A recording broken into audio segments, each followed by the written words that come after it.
지난주에 우리가 고린도후서 1장을 보았습니다. 1장을 통해서 우리가 이제 하나님의 말씀을 따라 교회를 방문한 것을 연기한 바울의 모습, 또 어떤 문제가 있든지 서로 오해하지 않고 서로 받아들이며 맡기신 직분을 잘 감당하는 교인 또 성도 되기를 소망한다 라고 사도 바울의 편지가 시작되었습니다. 근데 이제 그 사도 바울의 편지가 이렇게 되면서 5절의 말씀이 재밌게 시작합니다. 근심하게 한 자가 있었을지라도 나를 근심하게 한 것이 아니요 어느 정도 너희 모두를 근심하게 한 것이니, 어느 정도라면 내가 너무 지나치게 말하지 아니하려 함이라. 근데 주제는 5절서부터 11절까지 전체적으로 하나의 단락인데, 이곳의 주제는 딱 하나입니다. 7절에 있는 말씀입니다. 2장 7절에 이렇게 기록되어 있습니다. 그런즉 너희는 차라리 그를 용서하고 위로할 것이니 라고 기록되어 있습니다. 여러분들, 누군가를 용서하려고 한다면 그 누군가가 어떠한 잘못을 저질렀다라는 기본적인 전제가 있습니다. 그런데 그 잘못을 누구에게 합니까? 나에게도 할 수 있고 공동체에게도 할 수 있고 또 어떤 특정 대상에게도 있지만은 불특정 다수에게도 무언가를 잘못할 때가 있습니다. 그런데 여기 사도 바울은 이렇게 기록하고 있습니다. 그 어떤 이가 잘못을 저질렀는데, 그런데 그가 이미 벌을 받았다라는 겁니다. 그래서 이미 벌을 받았으니까, 벌을 받고 그 벌에 대해서 이미 책임을 지었으니까 이제 우리들 용서하십시오, 위로하십시오 라고 이야기를 합니다. 나에게 무언가를 잘못한 사람, 내가 용서했으니 당신들도 그를 용서해 주십시오 라고 이야기하는 부분들도 있습니다. 어떤 면에서는 그가 전체 공동체 안에서 어떠한 잘못을 저질렀습니다. 그래서 그가 벌을 받고 있습니다. 그래서 공동체의 수장인 나, 또는 이 공동체를 처음 만든 나도 내가 그를 용서하니 당신들도 그를 용서해 주십시오 라고 이야기할 수도 있습니다. 무엇으로 근심하게 한 자가 있었는지 정확하게 기록되어 있지 않지만 사도 바울은 그를 용서했다라고 기록하고 당신들도 용서해 주십시오 라고 이야기를 합니다. 자, 용서는 정말 쉽지 않습니다. 여러분들 용서해 보신 적 있으십니까? 용서를 하진 않고 그냥 서로 간에 묻혀 살아가는 적은 많아도 용서를 해주는 적은 많지 않습니다. 자, 여러분들 교회를 한번 생각해 봅시다. 가정을 생각해 보면은 용서하고 서로 부딪히고 살다 보면은 그냥 굴러갈 수 있습니다. 그럼 교회를 한번 생각해 보십시다. 교회 안에 어떤 이가 분열이 일어납니다. 어떤 한 사람이 뭔가를 잘못했습니다. 그러면 21세기 또는 19세기, 20세기, 21세기 우리가 생활했던 모든 신앙의 생활 동안 어떠한 잘못을 한 사람이 있다면 그를 어떻게 했습니까? 많은 교회들이 눈 감고 지나간 경우들도 있습니다. 좋은 게 좋은 거니 그냥 아무 말 없이 지나갑시다. 그저 당신과 나, 우리 또는 당회만 또는 당회장하고 또는 교회 목사나 또는 몇몇 분들만 알고 그 일을 넘어갑시다 라고 하는 경우가 있습니다. 또는 그저 은근슬쩍 그 잘못을 하신 분이 교회를 떠나기도 합니다. 어떤 때는 그 잘못을 통해서 목회자라든지 잘못을 행한 이는 교회에 남아있지만 목회자나 또 다른 이들이 교회를 떠나기도 합니다. 왜 그럴까요? 왜 그런 일들이 벌어질까? 이 말에 있는 것처럼 7절 말씀에 우리가 그 말을 따르지 않기 때문이고 6절 말씀도 따르지 않기 때문입니다. 6절에 이러한 사람은 많은 사람에게서 벌 받는 것이 마땅하도다. 어떤 잘못을 했을 경우에는, 공동체에서 잘못을 했을 경우에는 마땅히 벌을 받아야 합니다. 또 지금 이 상황에서는 그가 벌 받았다라고 이야기하고 있습니다. 그런데 7절 후반부가 참 중요합니다. 그가 너무 많은 근심에 잠길까 두려워하노라. 그가 근심에 쌓여서 교회를 떠날까 한다라는 의미도 담겨져 있습니다. 여러분, 누군가가 교회의 잘못을 저지르고 교회를 떠나갑니다. 그럼 여러분들 그를 붙잡고 교회로 다시금 데려오실 마음이 있으십니까? 이 사람 이런 잘못을 했습니다. 이 사람 인정했습니다. 이 사람 이 잘못을 어떻게 뉘우치고 있습니다. 그러니 우리가 교회에서 받아줍시다 라고 하는 경우가 있습니까? 죄송합니다만은 저는 신앙생활 하는 동안 교회에서 많은 일들을 경험하는 동안 그런 적은 보지 못했습니다. 그리고 쉽지 않습니다. 예전에 제가 어릴 때 저희 아버님께서 사역하시는 과정에서 굉장히 어려운 점들이 참 많습니다. 한 노 권사님께서 아버님이랑 좀 불편한 일이 있었습니다. 그 가정이 아버님이랑 불편한 일이 있었습니다. 그럴 때 어떤 일이 벌어졌냐 하면은 이 권사님께서 아버님이 신방 나가시는데 못 나가시게 차 밑에 누워 계신 적도 있습니다. 그것을 저희는 거의 매주 거의 반년 가까이를 그런 일들을 경험했습니다. 그런데 그 상황에서 그 일을 경험한 제가 또는 저희 가족이 용서를 했을까? 라는 이야기를 물어보신다면, 당신 그 일에 대해서 그분들이 용서하셨습니까? 라고 저에게 물어보신다면 없었던 것 같습니다. 용서를 할 수 있었을까? 또 용서해야지 라고 하는 생각도 저는 들지 않았습니다.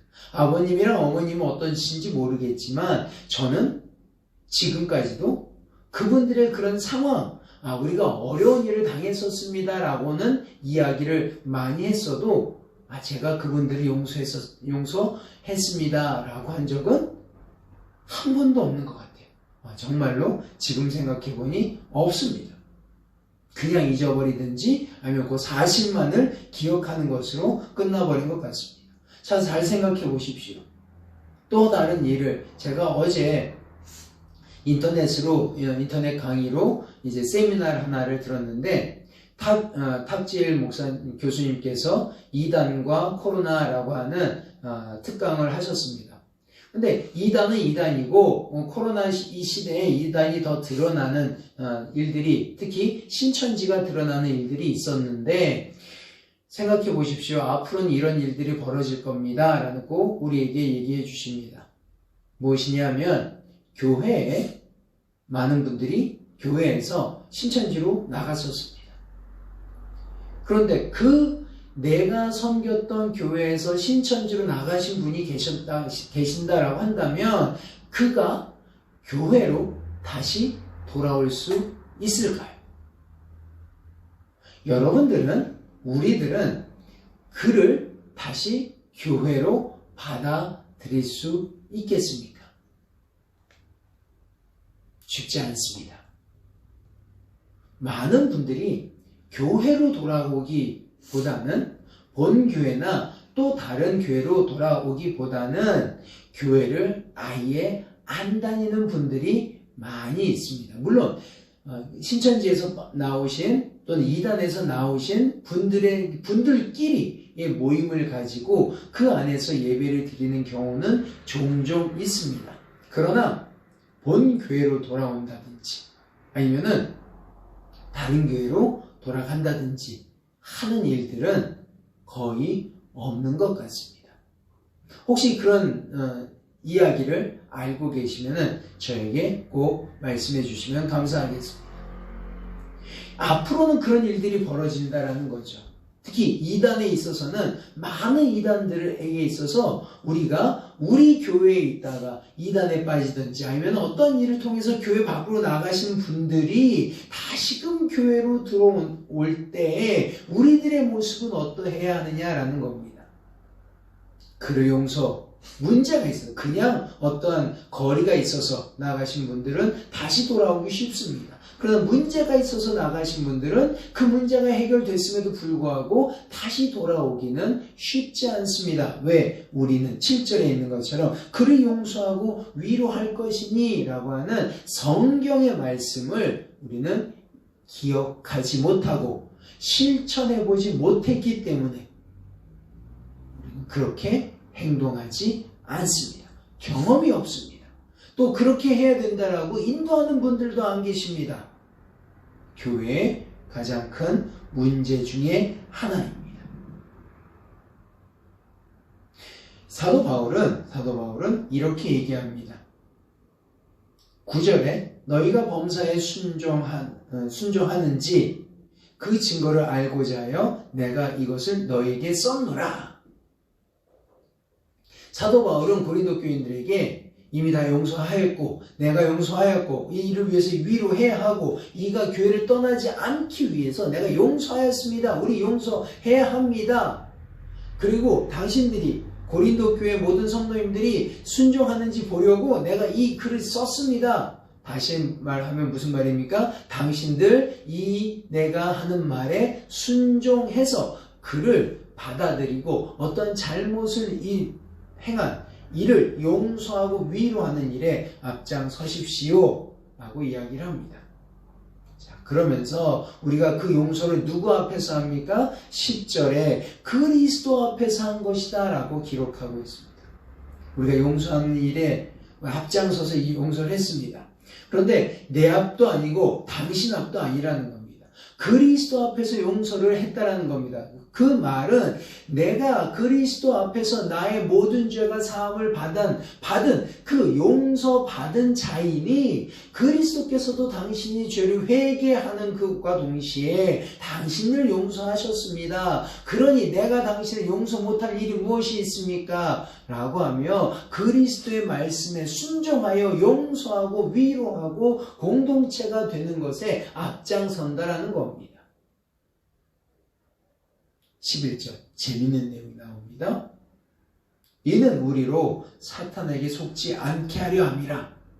사단은 어떻게 합니까? 우리를 속인다라는 겁니다. 사단은 우리를 어떻게 속이는 겁니까? 우리가 그리스도를 따른다고 하면서도 그리스도를 따르지 않고 나의 욕심과 나의 이성, 나의 생각만을 앞세워서 우리가 성도를 용서하지 못하고 성도를 위로하지 못하고 공동체가 깨어진 것을 그대로 놔두는 일들을 그냥 버려둔다라는 겁니다. 그런데 우리는 그 계책을 이미 알고 있다라는 겁니다. 교회에 어떤 일들이 생겨. 교회에 어떤 문제들이 생겨. 어떤 일을 통해서 또는 또 다른 이유를 통해서 교회가 무슨 일이 생겨. 근데 그 생김이 어떻게 되느냐? 사단의 계략으로 이 공동체가 망가지게 되게 한다는 겁니다. 사람의 감정을 이용해서 사람의 이성을 가지고 또는 공동체가 하나 되지 못함을 통해서 이 공동체가 그리스도의 몸된 공동체가 깨지게 한다라는 것입니다. 여러분, 우리가 그래서 용서해야 합니다. 서로를 용서하고 위로하는 우리 모두가 되기를 바랍니다. 그리고 한 가지 더 여기 보면은 우리 14절에 보면은 이렇게 기록되어 있습니다. 우리는 그리스도를 아는 냄새를 나타내시는 하나님께 감사하노라. 우리 냄새라 이야기합니다.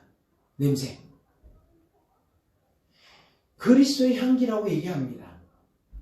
이 예배라는 자체가 구약에서도 마찬가지고 또 다른 일들, 여러 일들을 통해서 우리는 우리가 드리는 예배를 냄새, 향기라 이야기합니다. 우리가 드리는 향기, 우리가 드리는 냄새는 어떤 일이 있겠습니까? 무엇보다도 하나님 앞에 나의 삶을 드리는, 하나님 앞에 나의 삶을 드리는 제사를 그렇게 묘사하는 겁니다. 주님 앞에 드리는 나의 삶의 제사, 그것이 곧 우리 주님 앞에 드리는 향기로운 모습이다 라는 겁니다. 내가 하나님 앞에 무엇을 드립니까? 우리 하나님 앞에 바쳐지는 것이 무엇이 있습니까? 그것이 곧 감사의 기도가, 또 예물, 이 모든 것들이 하나님 앞에서 드리는 향기로운 냄새, 향기로운 제사가 되기를 소망합니다. 즉 삶이 드려지는 제사, 예배와 삶을 구별하지 않는 우리의 모든 것, 그것이 우리에게 있어서 드러나는, 하나님 앞에 드러나는 제사, 향기로운 모습이 되어야 한다라는 것입니다. 그런데 이 향기는 우리 믿는 자들, 그리스도인들, 하나님을 나타내는, 하나님 앞에 서 있는 그리스도인들에게는 생명의 말씀입니다. 그리스도인들에게는 하나님께서 허락하신 생명입니다.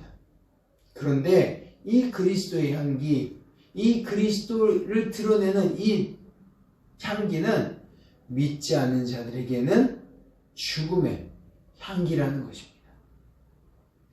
우리가 출애굽을 보게 되면은 똑같은 주님의 영이 그 문설주의 피가 발려져 있는 데는 지나갑니다. 그럼을 통해서 생명이 주어집니다.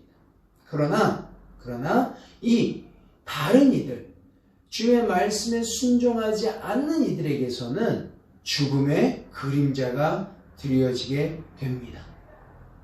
즉 우리가 아는 대로 우리 모두는 생명을 살리는 향기가 되어야 됨과 동시에 모든 이에게 하나님 앞에 영광 돌리는 삶을 제사로 드리는 그리스도인들이 되어야 한다라는 것을 꼭 명심하시기 바랍니다.